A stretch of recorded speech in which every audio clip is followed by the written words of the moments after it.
If you're familiar with the channel, then you should also be familiar with the fact that I've covered Record of Ragnarok for a while now, dating back way before the anime for the series was announced and came out, all the way through what was Season 1 and now Season 2. I've always seen Record of Ragnarok as a series that is very fun with its fighting, and that's really the main selling point, but has also been capable of offering me characters that I really do find intriguing and worth being invested in. Now, if my memory serves me correctly, I distinctly remember doing a video on Season 1 and my thoughts on the anime, but I think that's one of the videos that wasn't able to be retrieved when I wiped the whole channel for like a month. So here, I guess I'll shortly recap my feelings about Season 1 and then move on to my feelings about Season 2 in comparison to the manga. Season 1 for me was largely disappointing on many different fronts and levels. I remember in Season 1, some of the positives for me was the voice acting as well as the soundtracks that were used in Season 1, but those were really one of the few positives that I could mention, along with the Sasaki versus Poseidon fight, which I found to be enjoyable, and Adam's entrance, which was also really well done. However, everything else for me came off, again, just massively disappointing. The animation being very stiff and poor at times, as well as just lacking the impact that I felt the fights provided in the manga. I also really had an issue with the way that the crowds were used in the anime, and that's something I'm going to touch on a little more in Season 2 as it becomes even bigger of an issue there, but I really did feel like the pacing and the way that it translated from manga to anime adaptation did not go over smoothly at all, causing certain sectors and entire stretches of episodes to be pretty much unbearable for me. I do distinctly remember getting a lot of comments about people shouldn't complain because of the amount of work and effort that goes into this sort of thing, and whilst though yes, one should definitely recognize the effort people put into making something, it does not excuse it from being free from criticism. When you put a piece of art out into the public, it is there for the public eye to praise or to criticize. No matter how much effort is put into it, yes, I'm slightly speaking from personal experience. And by far the largest disappointment for the entire first season was Adam versus Zeus. Quite literally every single manga fan of Record of Ragnarok was anticipating that fight above all else. But instead, for the climax of that fight, we pretty much got the worst piece of animation in the entire series.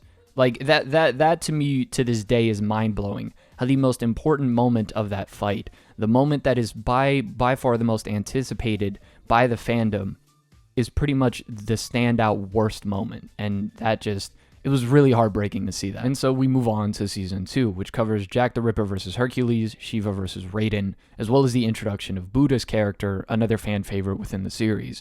Now, with Season 2, as soon as I heard it was announced and going into it, watching it, I didn't really have the high expectations that I did with the first season. Therefore, a lot of the stuff in which I was presented this time didn't bother me nearly as much from an animation standpoint because the standard of last season was already set. There were moments of animation that I recall being a lot better than last season, but there were also plenty of moments in just PNGs being moved or horrible moments of CGI that contrast really heavily with other moments which seem animated well, which is jarring and sticks out like a sore thumb. And look, I'm not someone who hates CGI all the time. Although personally, I'm not a fan of it, I do think there are moments where it can be done extremely well, animes like Dorohedoro and the new Trigun anime being great examples of that. Now, a positive of Season 2, if not the positive of Season 2, was Jack the Ripper. I think the way that they went about presenting his backstory, the way that it was paced, the fight itself, I think a large majority of the love and the interest was my interest in the fight from the manga. But I will say, especially regarding his backstory, the music choices with him, the voice acting as well, I really did love everything they did with his character, and especially in comparison to everyone else. Although characters like Buddha, I really did enjoy for the moments that he's in the anime as well as I found Loki to be enjoyable whenever he was on screen, not for the reasons some of you might be thinking, although maybe I'm just in denial. So when it came to the manga, I found Adam vs. Zeus and Jack the Ripper vs. Hercules to be my favorite fights in the series, and that still remains true to this day. Jack the Ripper versus Hercules probably being my favorite, and that remains true for the anime. I think this fight was enjoyable, again, despite some of the jarring moments of CGI that came near the end. But, you know, like I said, those were sort of my expectations anyways, so when I looked at it, I was like, oh, what is this? And then I moved on from it quickly. Now, in this portion of the story, which the anime is covering, there are events that happen that are outside of the fights. Moments of conflict when Buddha's character is introduced, and there's a whole fiasco between him and Loki, and him accusing Buddha of being a traitor. Those moments, as well as moments of exposition, when the crowd is reacting to what the fighters are doing, or when Brunhild is talking with the pink-haired chick, these moments can feel a bit painful to sit through.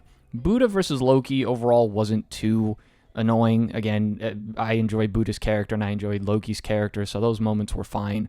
But more so the moments of exposition within the fights, between the fights and after the fights, come off as extremely repetitive and unnecessary. It's to the point where it's pretty much eye-rolling because the same concept has been explained over and over and over again, it feels like, and it's completely spitting in the audience's face regarding their intelligence and just following along with what was just explained 5 seconds ago. And this was something that bothered me a lot in Season 1, but it becomes painfully obvious with the Shiva versus Raiden conflict. And every time that it happens, again, it's just extremely annoying. And it's really jarring when you look at the manga because these moments of exposition and dialogue during the fights and between fights come off as very necessary to the pacing of the series. Using dialogue to break up a fight scene and make it more digestible is something that is done pretty much in every series ever. But there's a fine balance in doing it, I feel like, when it comes to an anime, where you can't really determine your own pacing. You have to follow the pacing that the anime has set for you. Now, when it comes to the Shiva versus Raiden fight itself, I said this when I covered the fight in the manga, but I found myself a lot more interested in Shiva's character than I did in Raiden's character, and up to this point in the series, I do consider it to be the least interesting fight in the entire series for me, although if you found it fun, then, you know, obviously that's your opinion on it. But I think the reason why is because although I am invested in Shiva, I'm nowhere near invested in his character as I was with Adam, as I was with Jack the Ripper.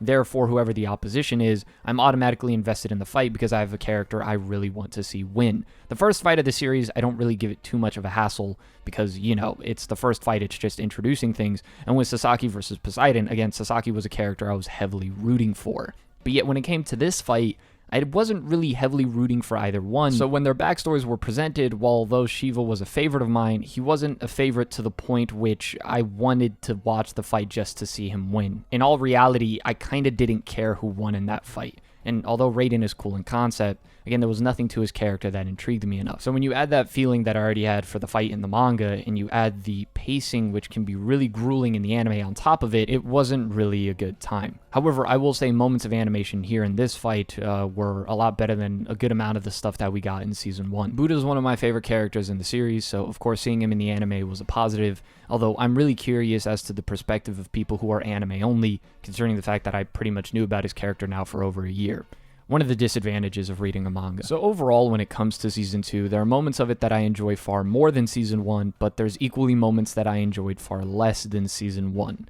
So because my standard was already set off of the first season and the disappointment that was, I wasn't really expecting much this time. So if you're watching the anime and you think that this could be a lot better, I would highly recommend that you read the manga. I think some of the recent fights as well, if you do want to catch up, are really, really good also, and they keep throwing characters that I find to be really interesting. But as always, don't just take my word for it. If you haven't watched the anime, watch it for yourself, come up with your own opinion, but again, if you did watch the anime and you felt it was a little disappointing, the manga is always there.